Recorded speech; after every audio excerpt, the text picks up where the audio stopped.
Stella Escobido. She's been doing this for about 20 years or so, been in the mainstream media forever, excellent in everything that she does. I'm excited to have her. She's an Emmy Award winner as well. And, nobody's doing it like she's doing it when it comes to exposing the lies from the left all over the world. So when October 7th happened, I was like, I knew right away that Israel was facing a war on the ground, and they were going to be facing a war on social media, in media. So what I did was I literally just picked up my phone and started talking. I remember right after October 7th, maybe it was like a day or two later, I felt like I was punched in the gut because I was like, oh my gosh, we don't even know how many people have been kidnapped, okay, stolen. People were literally stolen.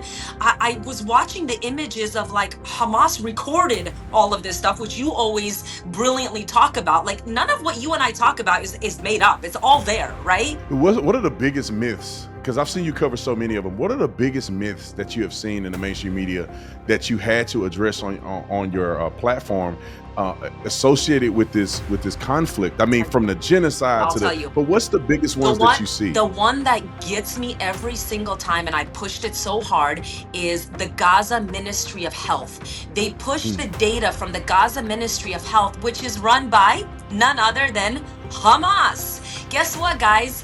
Hamas is legally, by the United States, considered a terrorist organization.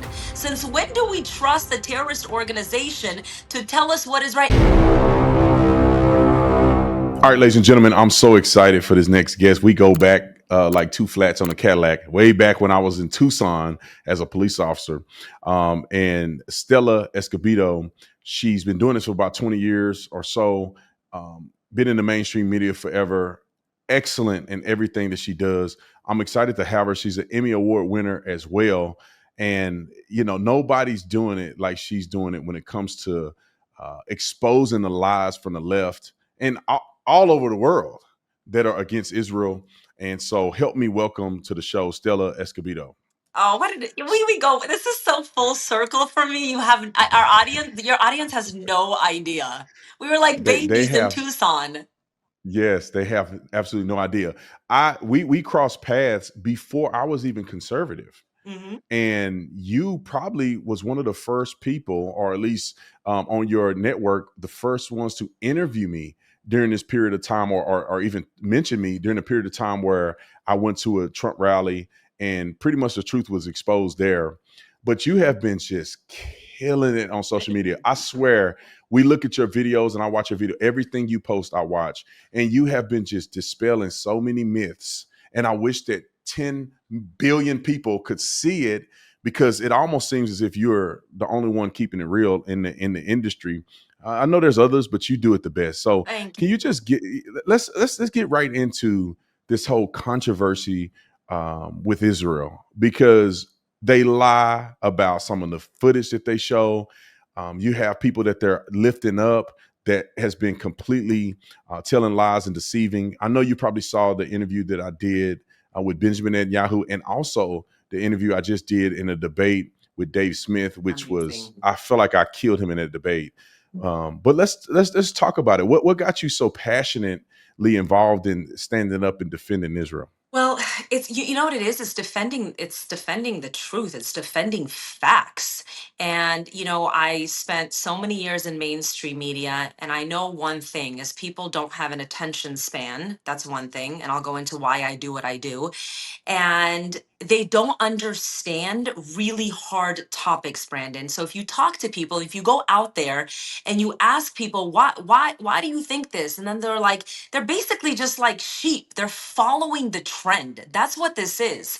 And I realized that. So when October 7th happened, I was like, I knew right away that Israel was facing a war on the ground, and they were going to be facing a war on social media, in media. So what I did was I literally just picked up my phone and started talking, because you immediately saw the protests that were happening on the streets, and people were chanting, from the river to the sea, Palestine will be free. And I literally picked up my phone and I said, journalist, Ask the people who are protesting, what does that mean? And mind you, these protests were happening and Israel was being called an apartheid. They were already being accused of a genocide after October 7th before Israel even went into Gaza. Okay, so I was like, I remember right after October 7th, maybe it was like a day or two later, I felt like I was punched in the gut because I was like, oh my gosh, we don't even know how many people have been kidnapped, okay, stolen.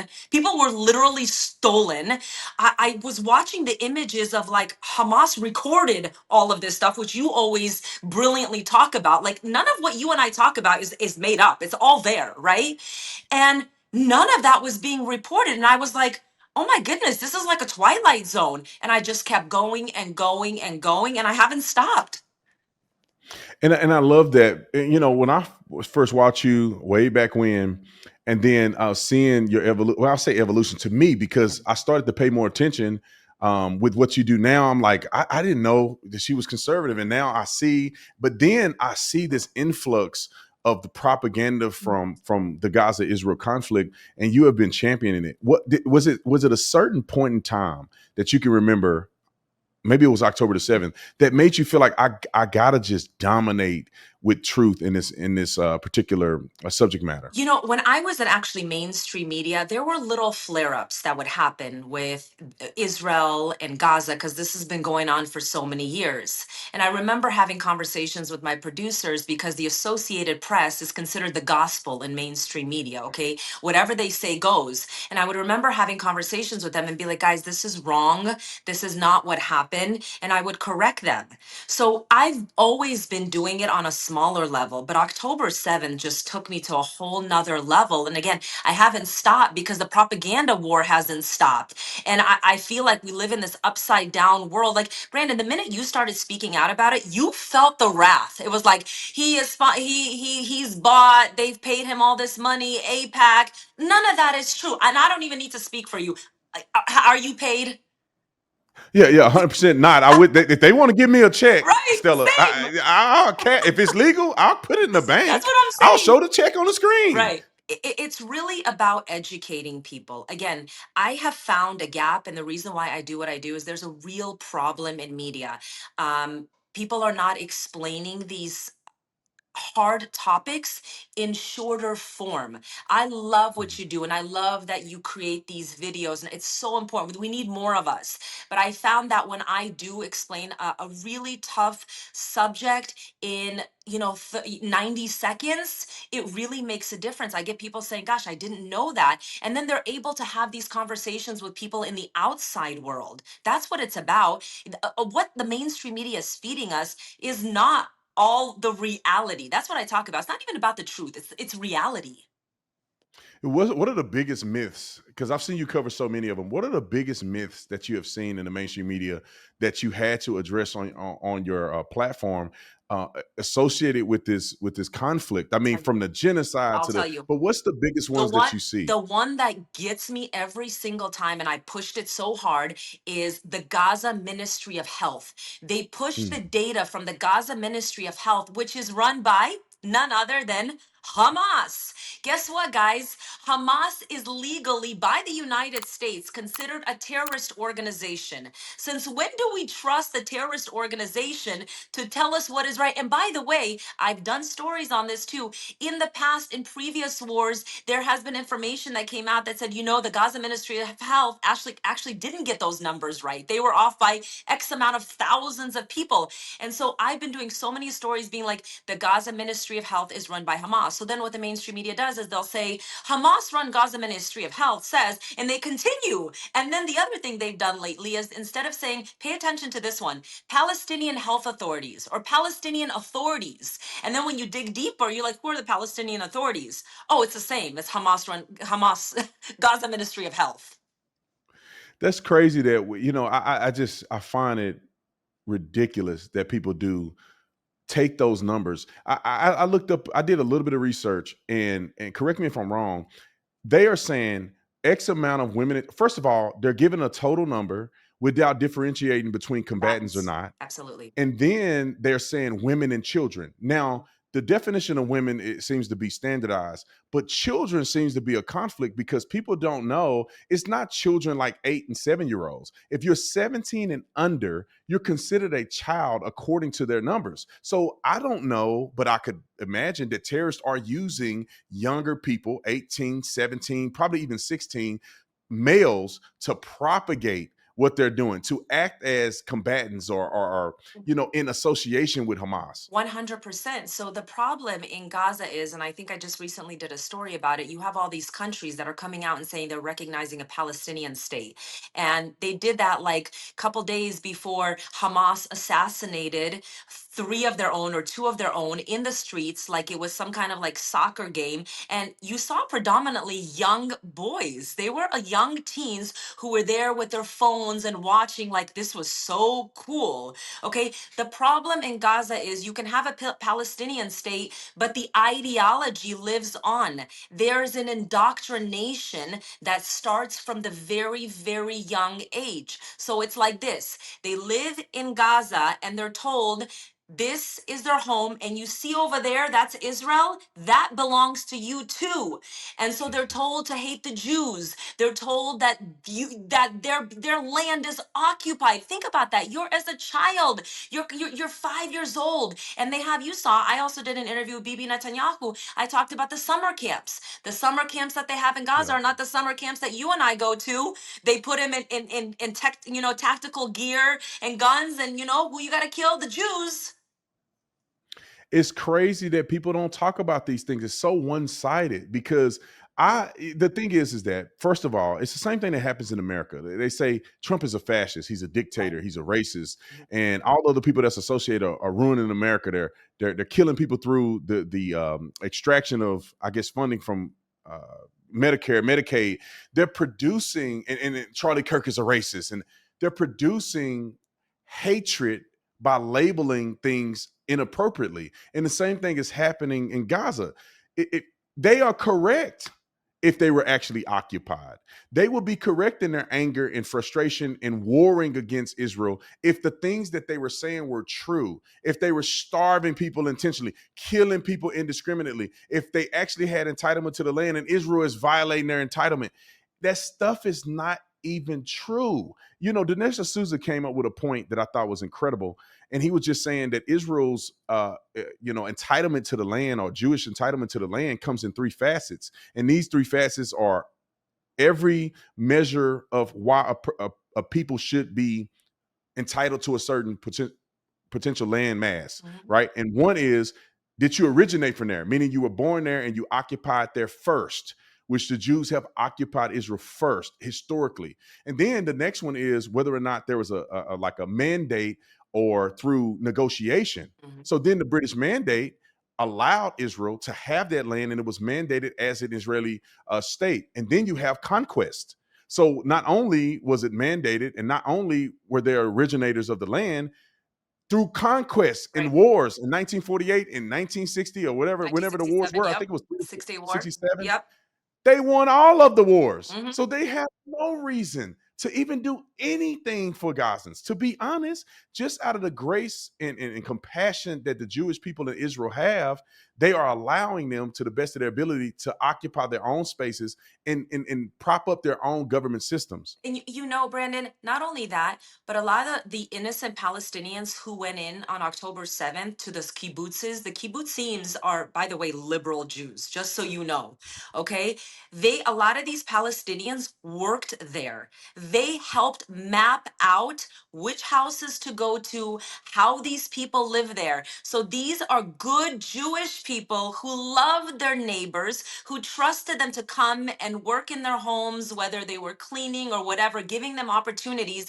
And they paid them back by massacring them, by giving intelligence. We heard on October 7th that some of these people were calling, I mean, it's all recorded, saying, Mom, Dad, I just killed my, 10 Jews with my own hands. Like this is insane. This is really how they feel. And you know, the problem with what we're seeing right now is people are not using common sense. A, They're not, they're in their echo chamber. They're not talking to others outside of their echo chamber to really know what the truth is, the reality on the ground.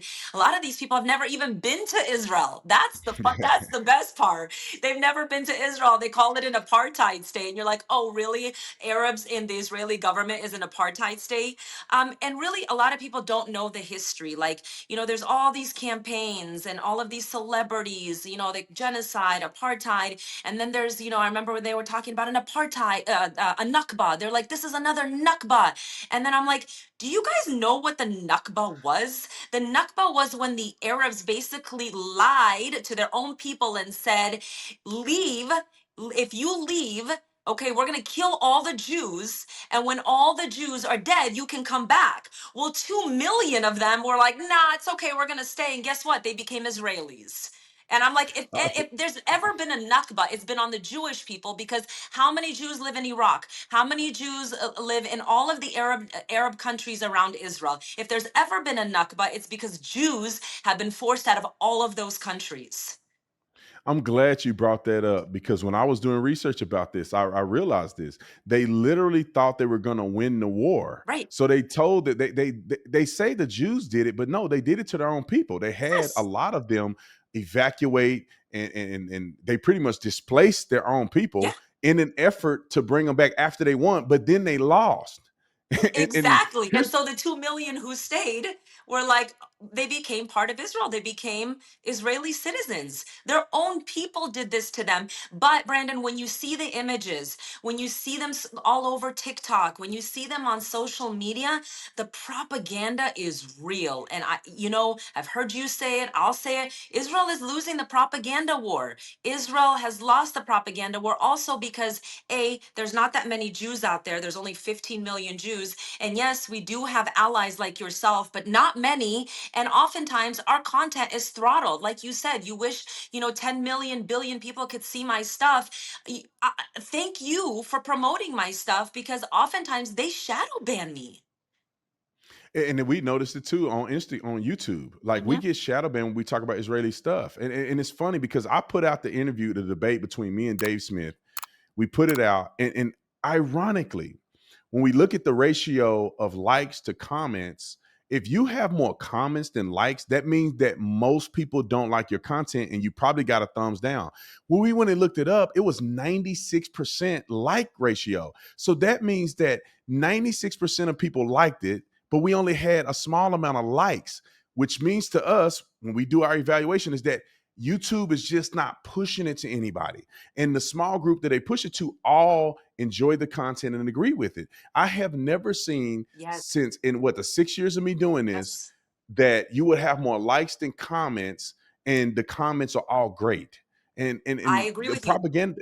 Yeah, go ahead. Listen, I'm sorry. TikTok. No, TikTok is getting a little bit better, because now TikTok is going to be owned by Americans. But I actually stopped using TikTok for the last couple of years because I was like, what's the point? I was getting like 5 views, and mind you, I used to get millions of views on some of my videos. And so now I'm back to posting, and I just posted a video, and within 24 hours I gained like 5,000 followers, all these comments. So I wish our voice could reach more people, because it does is it helps our people become educated. It's about arming yourself with knowledge, and knowledge is power. 1,000%. And you speak about the backlash. How much backlash do you face? Because I get crucified almost on a day-to-day basis. And I'm telling you, they don't argue with the point that I make. Right. When they were talking about the Netanyahu interview, no one, rarely would somebody say, this is wrong and this is why. They only say, I'm paid by Netanyahu, I'm paid by the Israeli government, I'm paid by APAC, which I didn't even know what APAC was until this year when people were talking about it. And I went and looked it up and I'm They're like, liberals. They're oh, a bunch of yeah, liberal yeah. Jews. Like, what? And to be honest, I don't think I would like APAC What because is? they give so much money to You leftists. would, that's what I'm They saying. give Like, so they have no idea. They accuse me of the same thing. And I'm like, do you even know who APAC is? APAC would never touch me. I'm a I'm a conservative. Like it's hilarious. But look, we there's a big problem with just our voice. Not enough our voices are just not being amplified. Why do you, Stella? Why do you think this is occurring? Because you've been in media for a very long time. I Yeah. mean, back when I was doing nothing, I wasn't even a conservative. I didn't even vote back when you started doing what you've been doing. Why do you think this is occurring this way? Because it doesn't seem normal that this many people on the left and the right are buying into propaganda that they would never buy into if it was another country. So why do you think this is happening this way? I have a theory that is spiritual for the most part, and people that get out here and they start hating Israel, I think God opens them up to a reprobate mind. In the Bible, the reprobate mind is He give you onto your own lusts. So when you develop hate, your life it gets consumed with it. Everybody that I see that hate Israel, their content is consumed with hating Israel. They can be talking about Trump in 1 second, and it always devolves to something negative with Israel. So Yeah, why funny. do you think this is occurring? All roads lead to Israel somehow, and the Jews, it's like the tunnels, the secret tunnels. I mean, my listen, I'm a Soviet Jewish refugee myself. Okay, we came from the Soviet Union, and my parents always told me stories about this. I mean, they used to tell my parents. My mom was telling me that, if it was a bad season for cucumbers or something, they're like the Jews did it to the weather. This is like a thing. Okay, but it is a spiritual war, but I'll tell you why it's happening in mainstream media. It's happening because of our education. It starts at K through 12 and then it goes into our universities. The indoctrination and the amount of money that has been poured in to indoctrinate people, socialism, yeah, communism. There's a lot of Qatari money. We can't ignore that. There's a lot of billions of Qatari money that's flown into our universities. So what happens is, Brandon, you teach them all this stuff. Okay, you've talked about this, the Red Green Alliance. You teach them all this stuff in the universities. Well, if you're a journalism major, and I saw it with my own eyes when I went to UCLA and I did a story on the ground there, and I had journalism students from UCLA try to have a conversation with me, and they were biased in journalism school. Okay, well, when they're done there, where do they go? They go to our newsrooms, and they go to Al Jazeera. Guess what? Al Jazeera pays a lot for internships these days. Thousands of Mhm. dollars to have an internship program. You're gonna go, you might go there because it's gonna, it's good. Money's great. You're a college student, right? You're just coming out of a university, you have debt. Um, but in general, it's the indoctrination that happens in these college campuses, and then you end up in these newsrooms. And who's writing these articles? Who's doing these stories? That's where it starts. It's crazy because it's like a big virtue signal. Because I feel like some people are passionate about the topic because they seem virtuous, right? When Right. they make the propaganda statement of saying women and children are dying, no one wants to see women and children dying. No. Everybody feels this level of compassion when they see a little kid maimed from a bomb that was dropped with no context. Nobody need context. They've faked videos. Stella, the Hollywood. reason I went yeah, they call it Gazawood. Gazawood and I see a little Pallywood. Pollywood. Yeah, that's right. They because people go, Brandon, we noticed that, and then people actually make videos about this. They go, have you noticed like Brandon Tatum wasn't really saying a lot, and then all of a sudden, now that Benjamin Netanyahu and Israel has been caught giving money to people, and all of a sudden, what really happened to me one day, because first of all, if they ever go back after October the 7th, I was a radical. I mean, like Benjamin Netanyahu is kindergarten compared to how I felt it should have went. Mhm. I said, and maybe it was a little hyperbolic, but I said, I hope they turn it into a parking lot. When I saw what they were doing to the people in Israel and murdering them, I saw people getting their heads chopped off on video. Yeah. They were celebrating, they Mhm. were cheering, wearing plain clothes. Regular civilians was going into the kibbutz and they were stealing stuff. They were doing all kinds of things. And Savage. so I was so upset with what I saw, and I thought it was so evil because if they ever did that in America, everybody would have the same sentiment I had. And I was radical, and I said they should go and turn it into a parking lot. That this shall never happen again, and they should go with so much overwhelming force that every nation that would even concoct a tactic to attack Israel should think twice. Now, I slowed on it because I said, oh, this is all common sense. Everybody else should get it at this point. They're fighting a terrorist organization. And then just recently, I was on Instagram and I'm swiping Instagram and I see a video of kids that looked like they were in the middle of a bomb and they were running and doing all this. And I looked at it and I said, dang, that looks awful fake. How did they set the camera up? And the camera knew exactly where the bomb was going to be dropped, but nobody else did. Either the cameraman somehow have intuition, he's a prophet, or they filming it and not telling the people they're getting blown up, or it's all a farce. And then Stella, I said, okay, that's one video. You know, everybody got a fake video every. For 15 minutes straight, asked my wife, I'm going through every video because it began to feed me more and more videos. They were all fake. Yes. I hadn't seen one Mhm. real video and I lost my mind. I said, I gotta say something about this. Well, by the way, I had so many things as you're talking. So those buildings that blow up, and you see a lot of those buildings. By the way, a lot of those buildings are booby trapped by Hamas. They've blown up a lot of those buildings. That we don't talk about that. We see that Gaza like there's no buildings. A lot of those buildings booby trapped, and Hamas takes them down. That's why you see those images. Um, I recently had a conversation with a hostage, okay, who was in Gaza for more than 300 days. And I asked him, by the way, he was stolen from a music festival. Imagine just being stolen. He said he was hiding, hiding, and a Hamas terrorist noticed he was moving and he took him. He said, if you want to live, you got to come with me. And they took him and they put him on the back of a truck. As he's driving away, he sees all his friends are dead. Okay. So, Mm. okay. He's in his 20s. Okay. He says they drive into Gaza. So I asked him before he told me the story, I said, are there any innocent Palestinians in Gaza? How do you feel? He said, let me tell you, when we drove into Gaza, there were so many celebrations. He's like, I've never seen anything like this in my life. He said, innocent people were trying to steal me off the back of the truck because they wanted to lynch me. The Hamas terrorists had to shoot at him because they knew they needed me as a pawn, okay? So Hamas needed me and could have killed me at any given point. These innocent people wanted to just kill me. Okay, then he said, this was the guy, do you remember the rescue mission where the IDF went in and rescued three Yep. people? Okay, that this was Yep. one of them. He said that he was moved from building to house, and they would put him in a hijab and they would just move him around because they didn't want people to know or steal him, okay?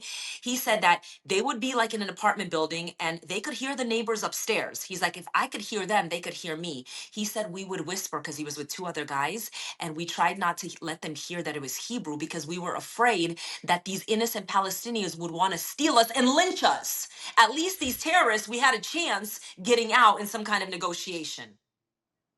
That is, when you say these things, it speaks to the terrible PR from Israel. Mhm. Like, I do not understand who is trying to control PR. I don't understand why Benjamin Netanyahu didn't release the footage to the public. You can blur it out, right? So people's faces aren't in it. But I wish they would have released the footage and made it available and spent money to push it out I into agree. the You know what it's it was so people about can see it. In Judaism? It was about respecting the families. That's what it was all about. Mm, Because I had this conversation too. Because I saw that 45-minute video myself. It was like I basically did it for my community where we organized it with politicians, lawmakers, just to let them know, like, hey guys, like this is what really happened.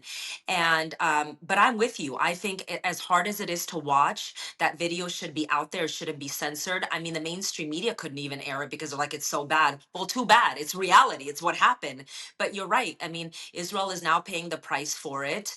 And there's so much damage. It's really hard because these kids have already been brainwashed and they don't want to listen to you. So if I have to tell people and give them a message that they're like, well, then how do I know what's true? How do I, what's the truth and blah, blah, blah. For me, it's, first of all, do your research because really you have to do your research and speak to people. You have to talk to people in the real world and ask people who may know more on this subject than you do. And if anything, go visit Israel. Go yeah, visit Israel. 100%. Stella, when I went to Israel, I was blown away because I'm not traveled, right? The first time I ever left the country was going to Israel. Wow. I had never left the country. I mean, when I was younger, I never left Fort Worth, Texas. Yeah. I mean, my first time I left the pretty much the city outside of traveling for football was when I went to college, and then I stayed in Tucson. So when I went to Israel, I thought Israel was like a third world country, right? I see pictures of Afghanistan and all this. I thought Israel was like one of those countries. Man, I get to Israel and I'm like, oh my God, look at this technology and innovation. I mean, the Jews have turned this place into a paradise, and we didn't even go to Tel Aviv, which I'm assuming is a little more advanced and a little Oh, it's more beautiful. It's like it's like westernized. beach town, like Venice, like San Diego. Cleaner, even better. Like LA's turned into yeah. Yeah. But it's beautiful. It's beautiful. And so I'm there, and of course, I don't have any context. I'm not Israeli. I don't even know a person that's Israeli. So, but when we were there, we were in Jerusalem. It was safe. It was cool. Like at night, we used to walk around, when we go back to the hotel, and women would walk by themselves, and everything was safe. And then in the city of Jerusalem, you have the IDF. They got rifles and everything, and they're everywhere.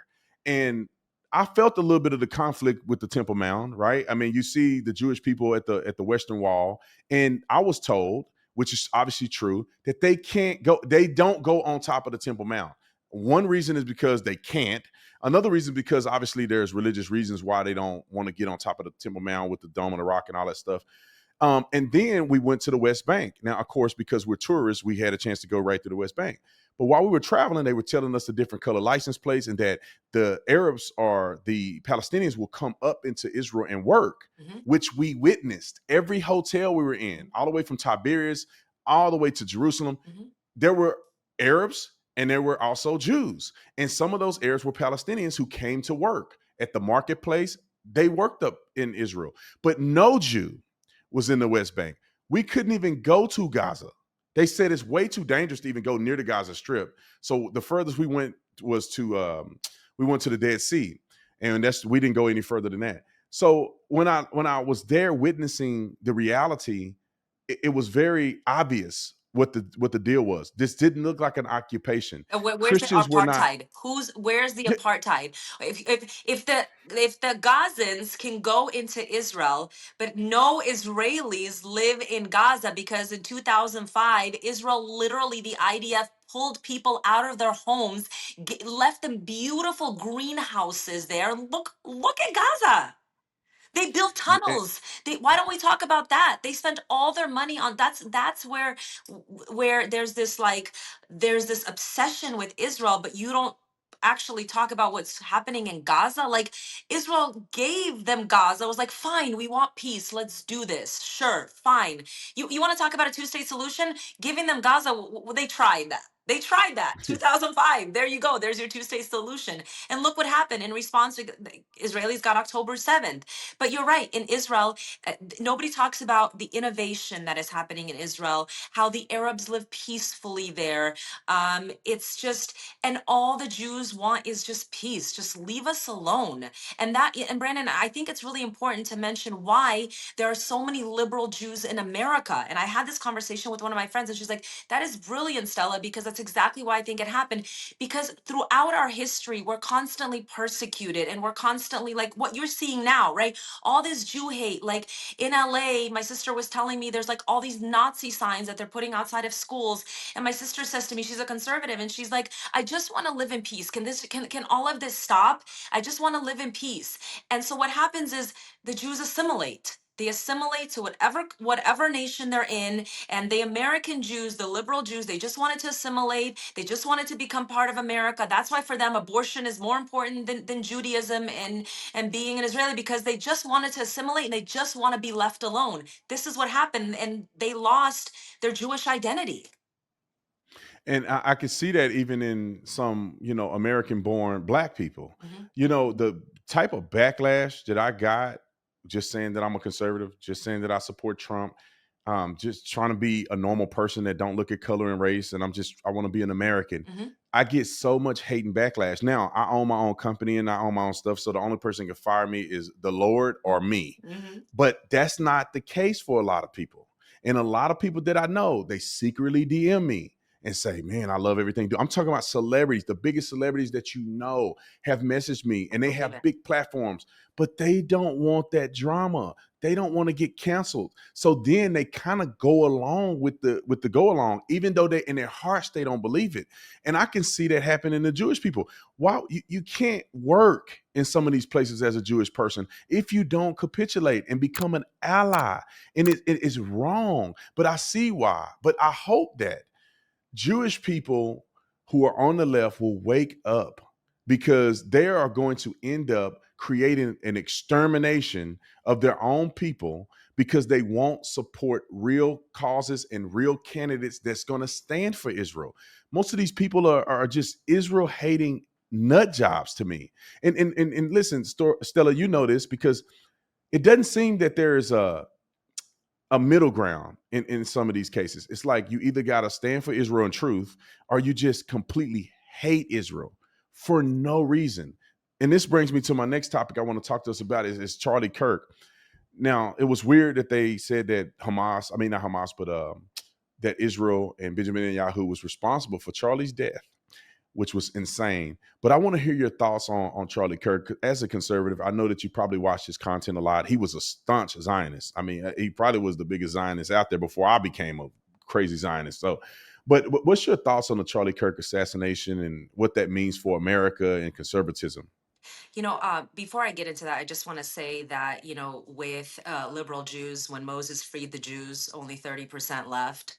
This is where we're at. Yeah, I always have to remind my friends that it's the same thing. Like they think that status quo is just gonna, or voting for these liberals is gonna make a difference for them. But Charlie Kirk, we lost a great ally, honestly, a pioneer. I mean, he was incredible for his 31 years old, and losing him was hard, and look, Charlie Kirk, did say some things that, he was criticized for.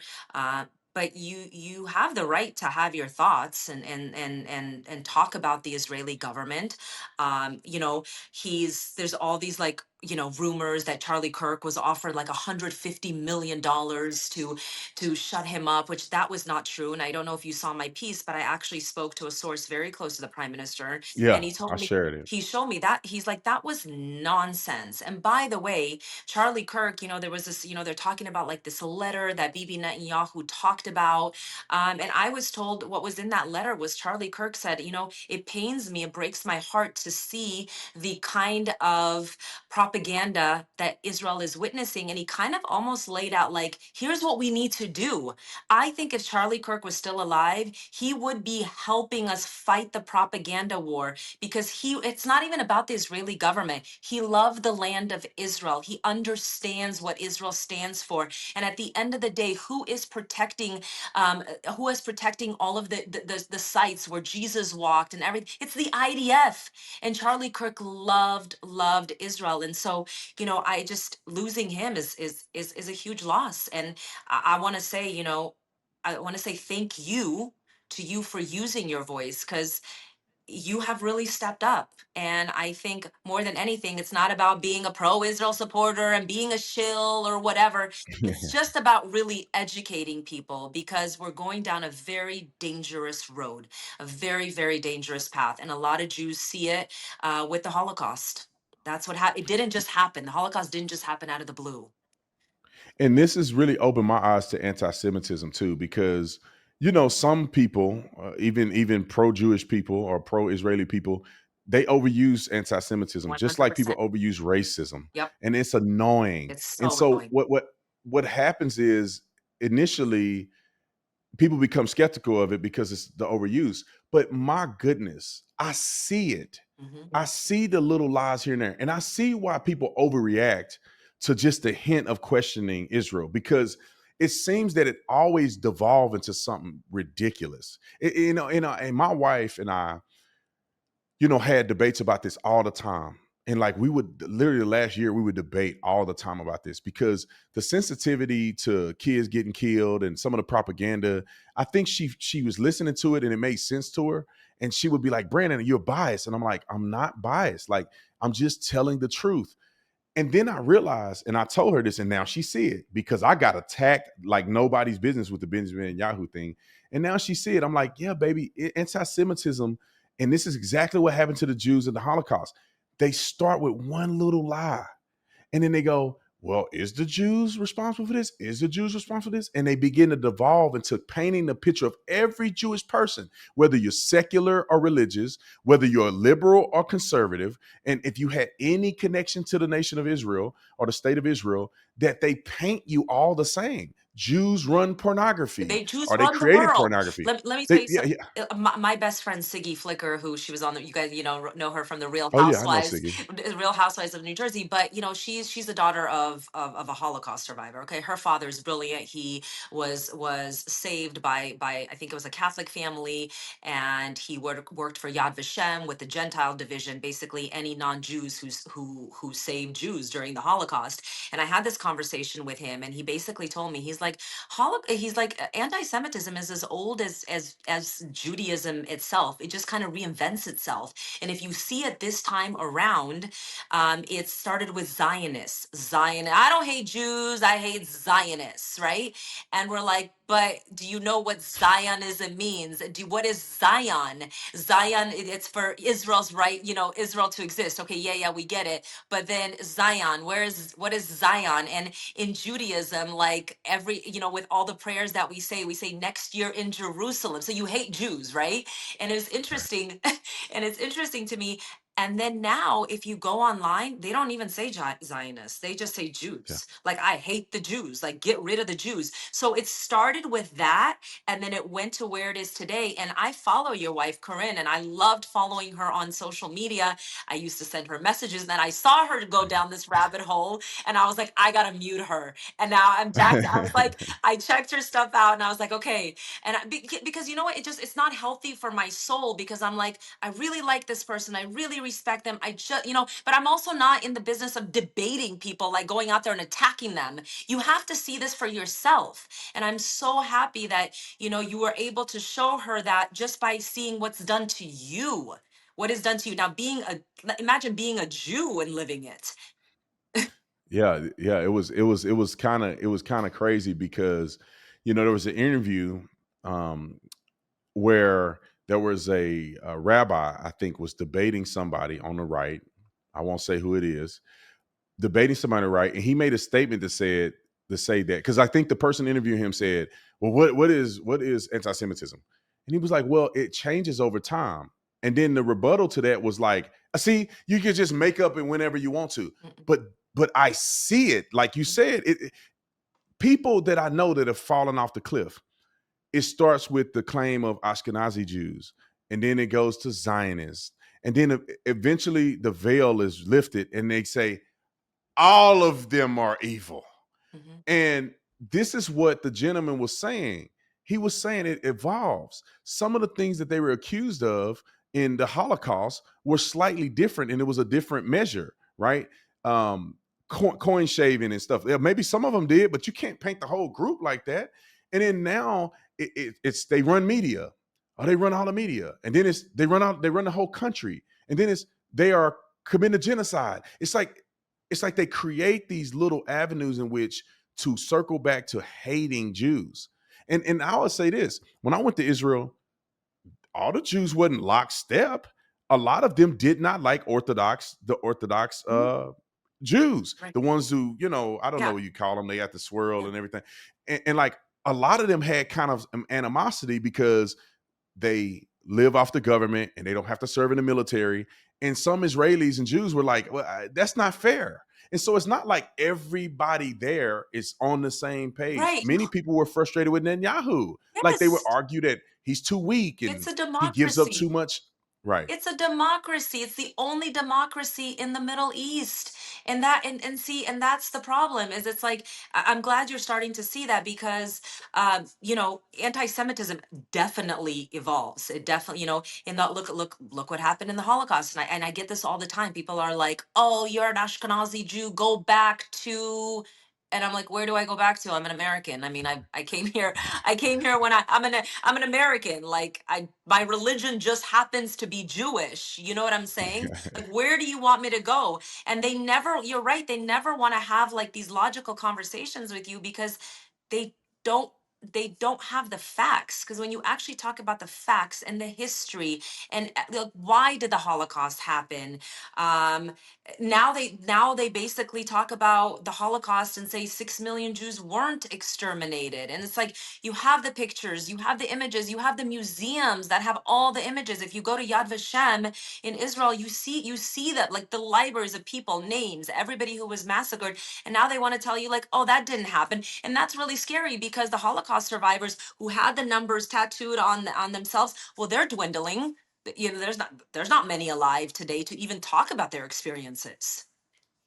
Yeah, that's the dangerous part. I see it. I see it, and it's sad because what I often say is that, yeah, I didn't count every single one of them, but 6 million, 5 million, 4, 3, two Exactly. million, there's still millions of people were murdered Right. for being Jewish. Right. And many and there were some weirdos in there, like I think some Jewish people, like we see today, everybody, every religion or every race, you always got knuckleheads in there. And so there were some people that probably exacerbated a negative image towards Jews, but then anti-Semitism painted everybody, so everybody gotta die now, right? I Right. mean, even now, I know some Jews that annoy the heck out of me, especially the liberal ones. But that don't mean some of my conservative Jewish friends, like even Ben Shapiro, Candace is one of my really good friends, and I don't like the way that happened at Daily Wire. I know why it happened. I don't like the way it happened, but even Ben Shapiro has done so much for America, and Daily Wire has done so much for the movement. How can you then categorize him and Dennis Prager and some of these other Jewish people that have been a force in making America the greatest, the Right. way that it is today? Is it How do hard to you have a friendship? categorize But them? is it hard to have a friendship with somebody who, like, clearly there's a lot of things. I mean, she seems very much obsessed with Yeah. just talking about the Jews. Even like, all roads lead to Jews, whatever it is. Yeah. I'm just, is that like hard to have that kind of friendship? Yeah, it's not. It's because, see, if I think if I was Jewish, it would it would it would be a lot harder to me. But I have a history with Candace. Like when we first started, she wasn't saying this about Jews. So we have a history of way back when she was red pill black and I'm Officer Tatum, and she stuck by me and have supported me from then to now. And so that friendship it's hard to get rid of that friendship. And I will never get rid of my loyalty and friendship to Candace. And like it's like a family member. Right. Like some of my family member are not any of them that I talk to now, but they still talk behind my back because some family members tell me that Hmm. they still talk about you. You're still my family, and I still go to the cookout. I just don't want to hear you talk about this. And when we hang out, you got unless you want to argue with me, then we ain't gonna bring the topic up. And I think that's the difference. Like Tucker Carlson is not my friend. I don't know him whatsoever, and I bash him every chance I I get. saw that on X. And there's other people who are not my friends. We don't have a connection, so I don't have to be friends with them, and I can not listen to their content anymore. But if you But I let me, think, I just want to tell you the thing that's very dangerous about what Candace Owens is doing. And even though she is your friend, and she would probably say, "Oh yeah, you're gonna accuse me because of me." But no, when you start with this kind of anti-Semitism, I'd rather use Jew hatred. Okay, it's Jew hatred. When you spread this kind of Jew hatred and you're constantly blaming the Jews and blaming the Jews and all these people who start hating the Jews and whatever, the next thing you know, they're shooting up a synagogue, or they're going to a school. And it just pains me because I have children too. It's scary. It's really scary because you're putting these thoughts in these wackadoodles' minds. And that's where I think what she is doing is very dangerous, because it's like she'll say things like, "Trust me, I know, I have on good sources, I have this."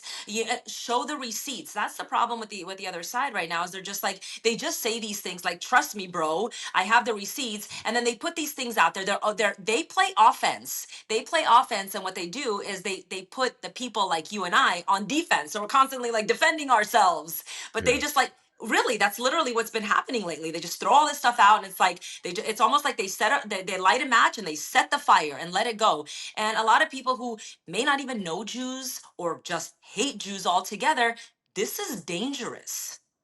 Yeah, and I agree with you. And my theology with friendship and loyalty is that I'm the most loyal person ever. But I think that people should not unfriend people who they disagree with or say things, because who's better to articulate or to to convince?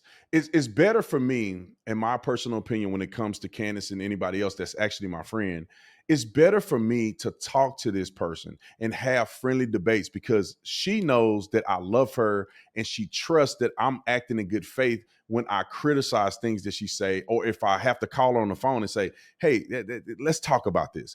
It's better, and I hope people would diagnose this. It's better to remain friends and talk to your friend about it.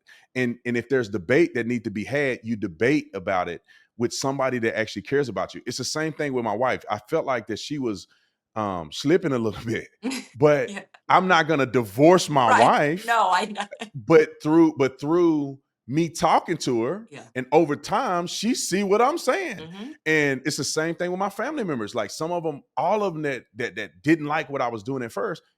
Hey, I don't have to cut you off, because you still need to hear what I got to say. Right. And then now they all like me. My best friend, ride or die. I'll fight people for my best friend. And if it came down to some life or death, I'll put it all on the line for my friend BJ. Hmm. And so, but me and BJ, when I became more political, he was posting Black Lives Matter stuff. He was all in that thing. But I'm never gonna not be friends with my dog. Hmm. And what happens? We hang out. We still friendly. He know I still love him, but he's watching my content. And over time, he's like, it's hard to like not see it. And what do you know? Now he vote for, he support Trump. He's anti when the vaccine hit. All of the things that I said to him, all of the things that I post, he like, I get it now. So that's the same thing I think about Candace, is that I know a lot of people always ask me, it's like, how could you be friends with her? It's like, because I believe that if I continue to be consistent and I'm always preaching the truth, that if we remain friends and I can talk to her, maybe she will change her perspective, because it is no way in the world that somebody can perpetually go down the path of hating Israel the way many people hate Israel. It's not going to end well. Like, and I personally think this with my whole heart.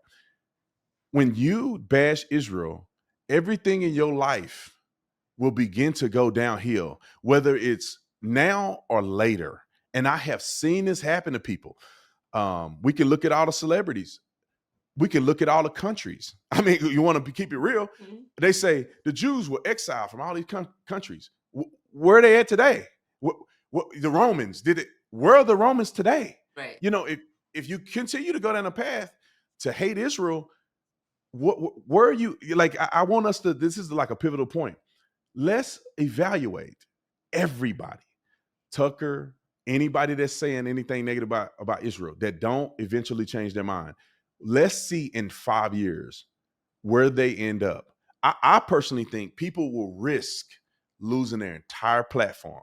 They will risk losing their entire reputation, because at some point it consumes people to the point where they go up and beyond, and then people start watching them and saying, this person has gone off the rails. You know what I'm saying? Well, I This mean, I person think is now, it's starting to happen somewhat to Candace, but Candace is committed.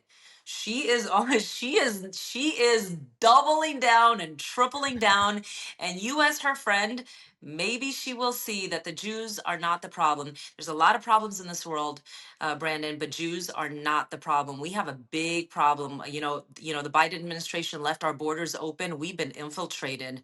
We've been infiltrated by jihadis, and that's a problem. Like my best friend Siggy Flicker, she says, oh, this I actually wrote this down. Charlie Kirk says immigration without assimilation is invasion. Okay, that's what Charlie Kirk says. But my best friend Siggy Flicker said, infiltrate, populate, dominate, and never assimilate. Okay, That Right. is the problem that we have in the United States right now. So Jews are not your problem. I promise You, you, Jews are not your problem. if you have not interviewed this young girl named Elika, Hmm. I don't know if you know Elika who Elika Levant, I is. know exactly who she is. Yeah, Yeah. she laid it out so perfectly on the interview that I did with her. It's a scapegoat. The people who are trying to kill us all and dominate the world and not assimilate in America are allowing or creating propaganda and using useful people to them to scapegoat Israel while they do dirty work in the background. I ask people this question all the time. I'm like, who's the biggest threat to America? Let's just, Israel didn't fly planes into buildings on 9/11. Israel is not blowing themselves up in the middle of Times Square. Israel, you cannot find a Jew that have, and not that I know of, that have done a mass shooting in America. You you will not find Jews doing terrorist attacks all over the world. So then it makes you think, who is the biggest threat? Who is purporting conquest? Because the Jews have one little slither that's a state. They're not trying to take over Syria. They just want peace with Syrians. One, it's a They're not one trying to take Jewish state. There's one Jewish right. state. There's That's all these it. Muslim countries, okay? And that's fine. Israel doesn't want them to go away. They just want to be left alone in their one little country the size of New Jersey. And again, Yep. the Jews are not the problem in this country. And that's, and you know, Tucker Carlson right now, he's doing a 5-part series on 9/11. I wonder where that road will lead us to. I wonder where it's going to lead us to. I'm still watching. The Jew Lane. That's where it's going. The Jew Lane, Jew Parkway. Right. That's it's interesting, and we'll end it on this. But yeah, Stella, like I don't know why people like. I'm not afraid of Judaism, right? There's no really fear factor. I'm not afraid of Jews. The Jews to me have been very peaceful, and when I went to Israel, they were peaceful. These Islamic extremists, and I don't know if they're extremists or not. Like I got killed over this me saying this, but I'm like, I think it's just people just following Islam. I mean, I think people that are not violent are the ones that have like watered it down. They've Americanized it. They've taken it to a level where it's peaceful, but the actual words of Muhammad and how he operated seems to be very consistent with some of these radical people in Islam. And I'm not saying every Muslim is this way, but Islam is is one of the biggest threats to America. They just arrested some terrorists, some people who are plotting terrorism in America, and they are not Jews. Wait, but did you And hear? Did you hear? I think it was either the same day as the Charlie Kirk assassination or a day or two after. It was it Ohio? It was in the same state. These Islamic jihadis, I guess, were plotting to blow up a news vehicle, and they found a bomb. yeah, Do you remember that? Do you, yeah, and they said they were white on and TV at I'll first. They tell you, said they I'll were tell you what's white. happening, and I'm probably going to break this on your show because it's the story I'm working on. But for some reason, we're afraid of Islamophobia. We fight anti-Semitism constantly with Islamophobia, okay? And somebody messaged me saying that in their school, Brandon, this should piss off every American right before 9/11, okay? This was an email that went out to the teachers. I ask you that you remain mindful of all students, especially our Muslim students, and follow the guidance and be respectful. Do be attentive to side chatter or jokes, even offhand remarks. Establish clear norms if you decide to have discussions about 9/11. Acknowledge the tragedy and its impact while also addressing the rise in Islamophobia and how it continues to affect Muslim Americans today. Refer those responsible as terrorists. Avoid connecting them to a race, country, or religion, okay? Do not refer to groups as Islamic or Muslim. Do not call, it says, do not call on Muslim students to speak on behalf of their religion or country or ask them to share how they feel about 9/11. So we're just going to pretend like 9/11 just happened by random men. Right. And random, like they were just mad one day and they didn't like the buildings because they were too But beautiful. this So they is in wanted our to knock them down. schools. Okay, again, let's Right. go back to indoctrination. This is what's happening this is a K through 12 school in America. Well, you know what, Stella? I wonder, and this same school, and this would be great because it's getting ready to come up. Let's see what they say on October the 7th. Mhm. Let's see if they have any kind of guidance on insensitivity for Jewish students on 9/11, because I mean not 9/11, but October the 7th, because I would argue if they keep the same energy that they do with Islamophobia, that they would protect Jewish students and not allow people to be chanting Palestinian anti-Jewish rhetoric from the river to the sea. Like they should be doing the same thing. And I wonder, because if they do not make an address on October the 7th of this year coming up, and they did that for 9/11, Mhm. that is a clear sign of bias. But I know we're running out of time. Stella, thank you so much. Thank I you. have to bring you back. And again, Anytime. when you post those things, I'm gonna DM you. When you post those things, collab with me, Okay. because you are doing such good research in that short clip, because you have pictures and evidence, and I'm like, you killing it, and it's hard for me to say it, and nobody else on the internet, in my opinion, is being as thorough as you are with debunking myths in that short period of time. Because there's a lot of people that say things, they play the clip and then they debunk it, but I feel like you have receipts, you have videos. It's very concise, it's very passionate.